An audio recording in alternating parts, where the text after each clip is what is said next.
TRP நடத்தக்கூடிய PG டெரிப் எக்ஸாமினேஷனுக்கு நம்முடைய academy சார்பாக நியூ சிலபஸை ஃபோக்கஸ் பண்ணி எல்லா பாடத்துக்குமே அப்டேட்டான மெட்டீரியல் அது மட்டும் இல்லாமல் டெஸ்ட் பேஜ் எல்லாமே நம்ம வந்து ப்ரொவைட் பண்ணுறோம். பிஜி டெரிபி எக்கனாமிக்ஸ்க்கு வந்து பிவி நரசிம்ம ராவ் பேஜ் வந்து அவைலபிளாக இருக்குது. இந்த பேஜை பொறுத்த மட்டும் ஃபர்ஸ்ட் ஃபவுண்டேஷன் சீரீஸ், ரெண்டாவது பிரைம் சீரீஸ், மூணாவது ஈலைட் சீரீஸ். ஸோ ஃபவுண்டேஷன் சீரீஸை பொறுத்த மட்டும் இப்போ கரண்ட் சிச்சுவேஷனில் வந்து பார்த்தோம் அப்படின்னா எக்கனாமிக்கில் பிரைம் சீரிஸ் வந்து ஸ்டார்ட் ஆக போகுது. இந்த பிரைம் சீரிஸை பொறுத்த மட்டும் சிலபஸில் என்ன யூனிட் இருக்கோ என்ன டாபிக் இருக்கோ அதுக்கு தகுந்த மாதிரி அப்டேட்டான பிடிஎஃப் ஃபார்மட் மெட்டீரியல் வந்து அந்த குரூப்பில் வந்து அப்டேட் ஆகும். அதை நம்ம கிட்ட இருக்கக்கூடிய டீச்சர்ஸ் வந்து கரெக்டாக வந்து ஃபாலோ பண்ணுற மாதிரி இருக்கும். ஓகே, கன்சிஸ்டன்சியாக நீங்கள் என்ன பண்ணுறீங்களோ அதுதான் வந்து உங்களை சக்ஸஸ்ஃபுல்லாக மாற்றும். ஓகே,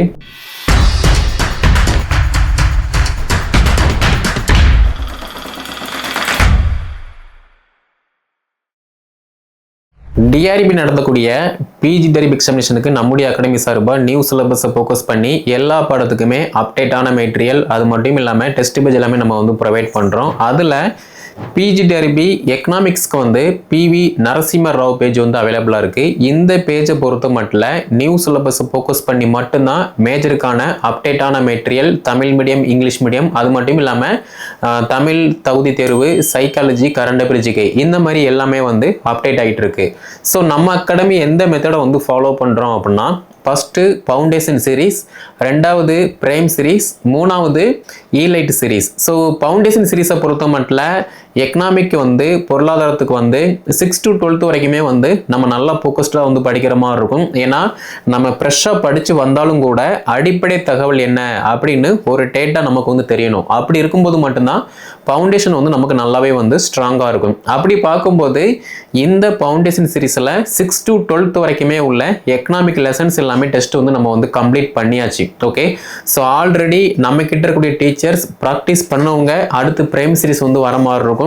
ஸோ ப்ராக்டிஸ் பண்ணாமல் இருக்கிறவங்க நீங்கள் ஃபவுண்டேஷன் சீரீஸை வந்து ப்ராக்டிஸ் பண்ணுங்க. ஓகேவா, இது வந்து ஃபர்ஸ்ட் ஸ்டெப்பு.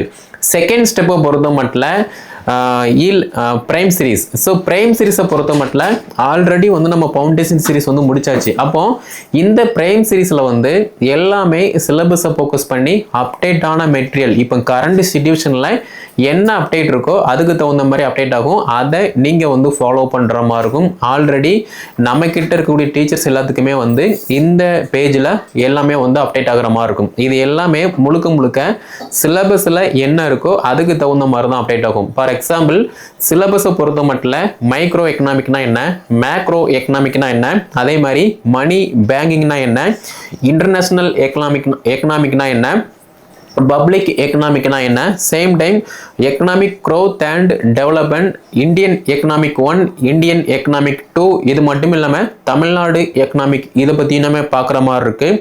அப்போ இந்த சிலபஸில் 10 யூனிட் இருக்குது அப்படின்னா 10 யூனிட்டுமே வந்து நமக்கு மஸ்ட் இம்பார்ட்டன்ஸ். ஏன்னா நம்ம இந்தியா எந்தெந்த நாட்டோட வந்து சர்வதேச பொருளாதாரத்தில் வந்து உடன்பட்டு இருக்கு. அது மட்டும் இல்லாமல் இப்போ கரண்ட் சிச்சுவேஷனில் இந்தியன் எக்கனாமிக் லெவல் வந்து எப்படி இருந்துகிட்டு இருக்கு, தமிழ்நாட்டின் பொருளாதார வளர்ச்சி வந்து எப்படி இருந்துகிட்டு இருக்கு அப்படிங்கிற மாதிரி A to Z வந்து படிக்கிற மாதிரி இருக்கும். ஃபார் எக்ஸாம்பிள் இப்போ இந்தியா விடுதலைக்கு முன் 1947க்கு அப்புறமா என்ன, அதே மாதிரி 2000ல எப்படி இருந்துச்சு, இப்போ 2025ல எப்படி இருந்துட்டு இருக்கு, இந்தியா மட்டும் இல்லாமல் நம்ம தமிழ்நாட்டின் பொருளாதாரம் வந்து எப்படி இருந்துகிட்டு இருக்கு அப்படிங்கிற மாதிரி எல்லா டீட்டெயிலுமே வந்து இதில் நம்ம நல்லா ஃபோக்கஸ் பண்ணி படிக்கிற மாதிரி இருக்கும். Okay, so already PV Narasimha Rao பேஜில் ஃபவுண்டேஷன் சீரீஸ் வந்து முடிஞ்சு போச்சு. இப்போ கரண்ட் சிச்சுவேஷனில் வந்து பார்த்தோம் அப்படின்னா எக்கனாமிக்கில் பிரைம் சீரீஸ் வந்து ஸ்டார்ட் ஆக போகுது. இந்த பிரைம் சீரீஸை பொறுத்த மட்டும் சிலபஸில் என்ன யூனிட் இருக்கோ என்ன டாபிக் இருக்கோ அதுக்கு தகுந்த மாதிரி அப்டேட்டான பிடிஎஃப் ஃபார்மட் மெட்டீரியல் வந்து அந்த குரூப்பில் வந்து அப்டேட் ஆகும். அதை நம்ம கிட்ட இருக்கக்கூடிய டீச்சர்ஸ் வந்து கரெக்டாக வந்து ஃபாலோ பண்ணுற மாதிரி இருக்கும். ஓகே, அதே மாதிரி டெஸ்ட் சீரீஸ் வந்து எப்படி இருக்கும் அப்படின்னா ஃபார் எக்ஸாம்பிள் இப்போ யூனிட் 1 வந்து மைக்ரோ எக்கனாமிக் இருக்குது. மைக்ரோ எக்கனாமிக்கில் ஒரு 6 டாபிக் இருக்குது அப்படின்னா ஃபஸ்ட்டு 3 டாபிக் ஒரு டெஸ்ட் இருக்கும், அடுத்து 3 ஒரு டாபிக் ஒரு டெஸ்ட் இருக்கும். இந்த 6 டாபிக்கும் சேர்த்து ஒரு மொத்த டெஸ்ட், அதாவது டோட்டல் டெஸ்ட் வந்து இருக்கும். அப்போ இந்த மாதிரி படிக்கும்போது ஃபர்ஸ்ட் நம்ம சிலபஸை வந்து நல்லா படிக்க முடியும். ஒரு யூனிட்ல எத்தனை டாபிக் இருந்தாலுமே ஒரு டாபிக் கூட மிஸ் பண்ணாம எல்லா டாபிக்குமே வந்து நம்ம கவர் பண்ண முடியும். ஓகே, ஸோ இந்த பிரேம் சீரிஸை பொறுத்த மட்டும் நம்ம டிகிரி லெவல் வர போறோம். டிகிரி லெவலை பொறுத்த மட்டும் சிலபஸை தாண்டி நம்ம ஒருபோதும் படிக்க வேண்டாம். சிலபஸில் என்ன கண்டென்ட் இருக்கோ அதை மட்டும் ஃபோக்கஸ் பண்ணால் மட்டும் போதுமானது. அதே மாதிரி எப்படி படிக்கணும் அப்படின்னா, இப்போ மைக்ரோ எக்கனாமிக் அப்படின்னு இருக்கும்போது +1 +2ல என்ன டேட்டா இருக்குது, அதே மாதிரி சிலபஸுக்கு தகுந்த மாதிரி யூஜி பிஜி ரெஃபரன்ஸ் இது போக நெட் சோர்ஸ் வந்து என்ன இருக்குது, இந்த மாதிரி படிக்கும்போது மட்டும்தான் ஈஸியாக வந்து அப்டேட்டாக வந்து படிக்க முடியும். அது மட்டும் இல்லாமல் நான் பர்டிகுலராக இதை மட்டும்தான் படிப்பேன், இந்த புக்கை மட்டும்தான் படிப்பேன் அப்படிங்கிற மாதிரிலாம் இப்போயும் இல்லை, எப்போதுமே இருக்காதுங்க. ஏன்னா போட்டி தேர்வை பொறுத்த மட்டும், அதுவும் பிஜி டெரிபியை பொறுத்த மட்டும் கொஸ்டின் வந்து எங்கே இருந்து வேணால் எப்படி வேணால் கேட்பாங்க. ஃபார் எக்ஸாம்பிள் 10th எக்கனாமிக் லெசனில் இருந்து ஒரு கொஸ்டின் கேட்கலாம், +1 +2ல இருந்து ஒரு கொஸ்டின் கேட்கலாம், யூஜி பிஜி ரெஃபரன்ஸு, இப்போ கரண்ட் சிச்சுவேஷனில் இந்தியன் எக்கனாமிக் எப்படி இருக்கு அதை பத்தியுமே வந்து கேட்கலாம். அப்படி இருக்கும்போது பர்டிகுலரா இதை மட்டும் படிக்காம சிலபஸில் என்ன கண்டென்ட் இருக்கோ அந்த கண்டென்ட்டுக்கு தகுந்த மாதிரி இப்போ இன்னைய டேட்டில் என்ன இருக்குது அதை மட்டும் படிக்கும்போது மட்டும்தான்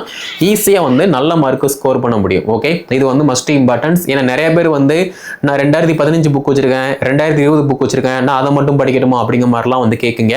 அப்படிலாம் வந்து படிச்சிங்க அப்படின்னா மார்க் வந்து வராது. ஸோ இப்போ கரண்ட் சிச்சுவேஷனில் என்ன அப்டேட் இருக்கோ அதுக்கு தகுந்த மாதிரி நீங்கள் படிக்கும்போது மட்டும்தான் நல்ல மார்க்கு ஸ்கோர் பண்ண முடியும். ஓகே, இது வந்து மெயின். ரெண்டாவது பார்த்தீங்கன்னா நிறைய பேர் வந்து நான் வந்து எனக்கு வந்து டெஸ்ட் போட்டு பார்க்க டைமே இல்லை, நான் ஸ்கூலில் ஒர்க் பண்ணுறேன், ஹவுஸ் ஒய்ஃபாக இருக்கேன், ஒரு ப்ரைவேட் கம்பெனியில் வந்து ஒர்க் பண்ணிட்டு இருக்கேன் அப்படிங்கிற மாதிரிலாம் ரீசன் சொல்கிறீங்க. ஆக்சுவலாக வந்து படிக்கிற எல்லாருமே வந்து பாஸ் பண்ண முடியாது. ஏன்னா படிக்கிங்க அப்படின்னா மைக்ரோ எக்கனாமிக்னா என்ன அப்படிங்கிற மாதிரி தான் தெரியும். ஆனால் நீங்கள் டெஸ்ட் போட்டு பார்க்கும்போது மட்டும்தான் மைக்ரோ எக்கனாமிக்ல இருந்து எப்படிலாம் கொஸ்டின் கேட்காங்க, மேக்ரோ எக்கனாமிக்ல இருந்து எப்படிலாம் கொஸ்டின் கேட்காங்க, ஐந்தாண்டு திட்டங்கள்ல இருந்து எப்படிலாம் கொஸ்டின் கேட்காங்க அப்படிங்கிற மாதிரி ஒரு நல்ல ஐடியாலஜி வந்து உங்களுக்கு கிடைக்கும். அது மட்டும் இல்லாமல் ஒரிஜினல் எக்ஸாமை பொறுத்த மட்டும் கொஸ்டின் டைப் வந்து ஈஸியாகவும் இருக்கும், கஷ்டமாகவும் இருக்கும், ரொம்ப ரொம்ப கஷ்டமாகவும் இருக்கும். அப்போது 3 மணி நேரத்தில் 150 வினாக்கள் நம்ம வந்து ஹேண்டில் பண்ண போகிறோம் அப்படின்னா அப்போ அதுக்கு தகுந்த மாதிரி இப்போ இருந்தே டெஸ்ட் ப்ராக்டிஸ் தான் உங்களை வந்து இம்ப்ரூவ்மெண்ட் பண்ணுமே தவிர சும்மா புக்கை எடுத்து படிக்கிறதுனால வந்து நீங்கள் வந்து பாஸ் பண்ண முடியாது. ஏன்னா நிறைய பேர்னு சொல்ல மாட்டேன், ஒரு சிலர் மட்டும் எனக்கு வந்து டைமே இல்லை, நான் புக்கை மட்டும் படித்து பாஸ் பண்ணிடுவேன் அப்படிங்கிற மாதிரிலாம் சொல்கிறீங்க. ஒருத்தங்க பாஸ் பண்ணி இப்போ +1 +2 எக்கனாமிக் டீச்சராக இருக்காங்க அப்படின்னா அவங்க கிட்ட நீங்கள் கேட்கும்போது படிங்க, படிச்சதை ப்ராப்பராக டெஸ்ட் ப்ராக்டிஸ் பண்ணுங்க அப்படிங்கிற மாதிரி தான் சொல்லுவாங்களே தவிர சும்மா புக்கை மட்டும் படித்து வந்து பாஸ் பண்ண முடியாது. ஏன்னா படிக்கிற எல்லாருமே பாஸ் பண்ண மாட்டாங்க. ஆனால் யாரெல்லாம் படிச்சதை டெஸ்ட் ப்ராக்டிஸ் பண்ணுறாங்களோ அவங்க எல்லாருமே வந்து பாஸ் பண்ணி ஒரு கவர்மெண்ட் ஸ்கூலில் வந்து வேலை பார்க்க முடியும். ஓகே, அப்படி இருக்கும்போது நம்ம அகாடமியில் உள்ளவங்க கண்டிப்பாக நீங்கள் ஒரு டாபிக் படிக்கீங்க அப்படின்னா அந்த டாப்பிக்ல இருந்து ஷோராகவே வந்து டெஸ்ட் வந்து கான்டாக்ட் பண்ணுவோம், அதை நீங்கள் வந்து ஃபாலோ பண்ணுற மாதிரி இருக்கும். ஓகே, அதே மாதிரி எல்லாமே வந்து OMR சீட்டில் வந்து ப்ராக்டிஸ் பண்ணுங்க. சும்மா ஒரு சின்ன பசங்க மாதிரி 10 ரூபா நோட்டை வாங்கி ப்ராக்டிஸ் பண்ணாதீங்க. OMR சீட்டு PDF வந்து நம்ம குரூப்பில் போட்டிருக்கோம், அதை நீங்கள் ஒரு 50 காப்பியோ 100 காப்பியோ எடுத்து வச்சுக்கிட்டீங்க அப்படின்னா தமிழ் தகுதி தேர்வுக்கும் டெஸ்ட் நடந்துட்டு இருக்கு, அதையுமே வந்து OMRல ப்ராக்டிஸ் பண்ணுங்க.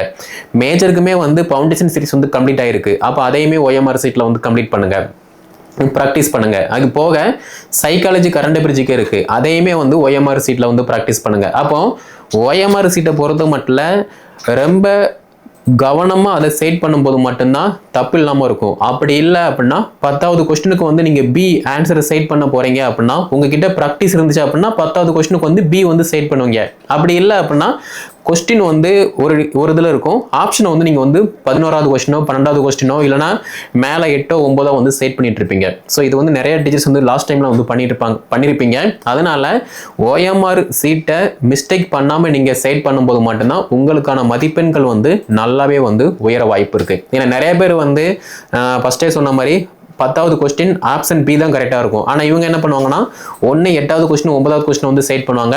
அப்படி இல்லை அப்படின்னா 11 12வது கொஸ்டின் வந்து செட் பண்ணிட்டு இருப்பாங்க. ஸோ இப்படி பண்ணும்போது மார்க் வந்து தப்பாகும். ஏன்னா நமக்கு 12வது கொஸ்டினுக்கு வந்து ஆப்ஷன் வந்து ஏவா இருக்கும், ஆனால் நம்ம வந்து BA செட் பண்ணிட்டோம் அப்படின்னா 1க்கு 2 இது வந்து செட் பண்ணுற மாதிரி இருக்கும். ஸோ OMR பொறுத்த மட்டும் நீங்கள் பிரிண்ட் அவுட் போட்டு ப்ராக்டிஸ் பண்ணுங்க, அது வந்து மஸ்ட் இம்பார்ட்டன்ஸ். ஓகே, ஆல்ரெடி வந்து தமிழ் தகுதி தேர்வுக்கு 6 to 10th வரைக்குமே முடிஞ்சிருச்சு.